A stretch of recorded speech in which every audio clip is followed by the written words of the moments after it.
Bismillahirrahmanirrahim. Assalamualaikum warahmatullahi wabarakatuh.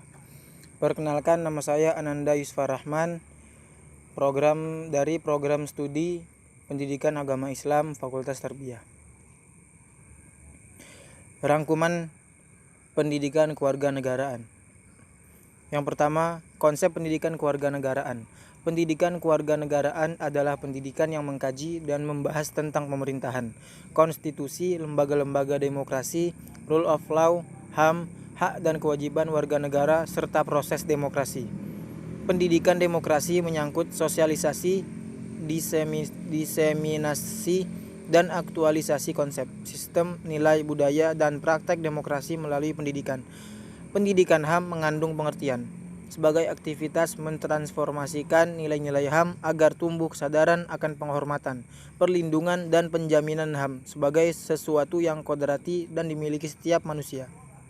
Jadi, dapat disimpulkan bahwa pendidikan kewarganegaraan adalah suatu ilmu yang mempelajari tentang pemerintahan, konstitusi, lembaga demokratis, HAM, dan masih banyak lagi, yang mempunyai tujuan untuk mempersiapkan masyarakat Indonesia menjadi rakyat yang dapat bersikap demokratis, dari rakyat, untuk rakyat, dan oleh rakyat.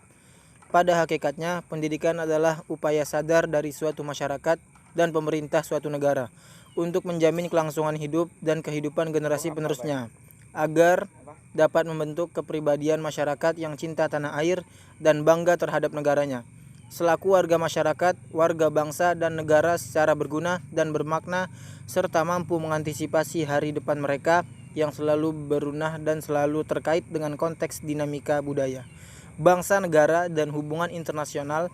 Maka pendidikan tinggi tidak dapat mengabaikan realita kehidupan yang mengglobal yang digambarkan sebagai perubahan kehidupan yang penuh dengan paradoksal dan ketidakterdugaan.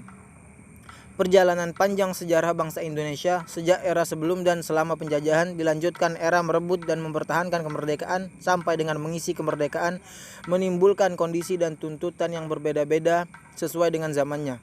Kondisi dan tuntutan yang berbeda-beda diharapkan bangsa Indonesia berdasarkan kesamaan nilai-nilai kejuangan bangsa yang dilandasi jiwa, tekad, dan semangat kebangsaan.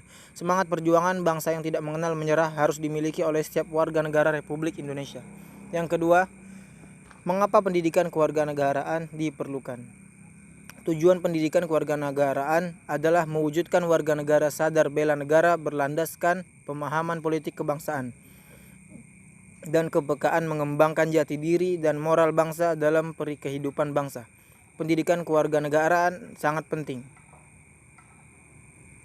Hal-hal penting dalam pendidikan kewarganegaraan. Yang pertama, pendidikan kewarganegaraan mengajarkan siswa untuk mampu memahami dan melaksanakan hak dan kewajiban secara sopan santun, jujur, dan demokratis serta ikhlas. Sebagai warga negara terdidik dalam kehidupannya selaku warga negara Republik Indonesia yang bertanggung jawab bersama. Ini merupakan hal yang mendasar dalam pelajaran pendidikan kewarganegaraan. Tanggung jawab sangat penting dalam proses ini.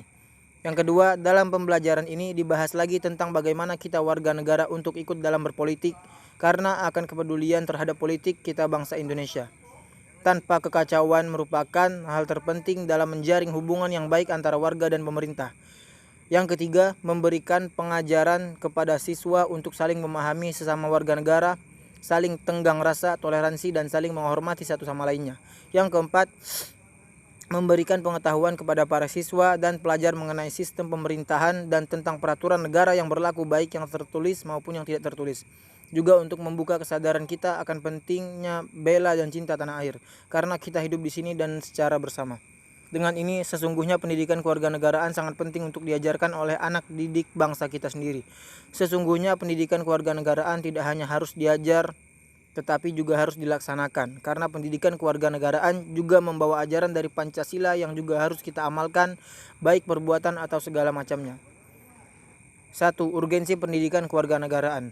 Pembelajaran pendidikan kewarganegaraan, civic education, baik sebagai pendidikan demokrasi maupun sebagai pendidikan HAM, mensyaratkan adanya sistem pendidikan yang bebas dari belenggu otoritarianisme dan feodalisme. Pendidikan kewarganegaraan mendorong tumbuhnya situasi pembelajaran yang interaktif, empiris, kontekstual, humanis, dan demokratis. Pelaksanaan pembelajaran pendidikan kewarganegaraan harus sensitif gender dan mengedepankan prinsip keadilan. Dosen harus memberikan kesempatan yang sama kepada mahasiswa, baik laki-laki maupun perempuan, dalam berbagai aktivitas pembelajaran di kelas maupun di luar kelas. Oleh karena itu, dalam setiap aktivitas pembelajaran, dosen harus proaktif dan menunjukkan apresiasi yang tinggi kepada kaum perempuan atau para mahasiswi untuk terus-menerus mendorong dan mengaktifkan mereka secara aktif dan partisipatori dalam rangka pengembangan potensi dirinya secara maksimal. Dalam pembelajaran pendidikan kewarganegaraan, kompetensi standar atau yang sering disebut kompetensi minimal terdiri dari 3 jenis. Pertama, kecakapan dan kemampuan penguasaan pengetahuan kewarganegaraan, civic knowledge, yang terkait dengan materi inti, pendidikan kewarganegaraan, civic education, demokrasi, hak asasi manusia, dan masyarakat madani, civic society. Kedua, kecakapan dan kemampuan sikap kewarganegaraan, civic dispositions, seperti pengakuan kesetaraan, toleransi, kebersamaan, pengakuan keragaman. Ketiga, kecakapan dan kemampuan mengartikulasikan keterampilan kewarganegaraan, civic skills, seperti kemampuan berpartisipasi dalam proses pembuatan kebijakan publik, kemampuan melakukan kontrol terhadap pelaksanaan kebijakan publik penyelenggara negara dan pemerintah. Urgensi MK umum. 1. Agar mahasiswa tidak tercerabut dari akar budayanya sendiri dan agar mahasiswa memiliki pedoman atau kaidah penuntun dalam berpikir dan bertindak dalam kehidupan. 2. Dapat memperkokoh jiwa kebangsaan mahasiswa sehingga menjadi dorongan pokok dan bintang penunjuk jalan. 3. Agar tidak terpengaruh oleh paham-paham asing yang negatif.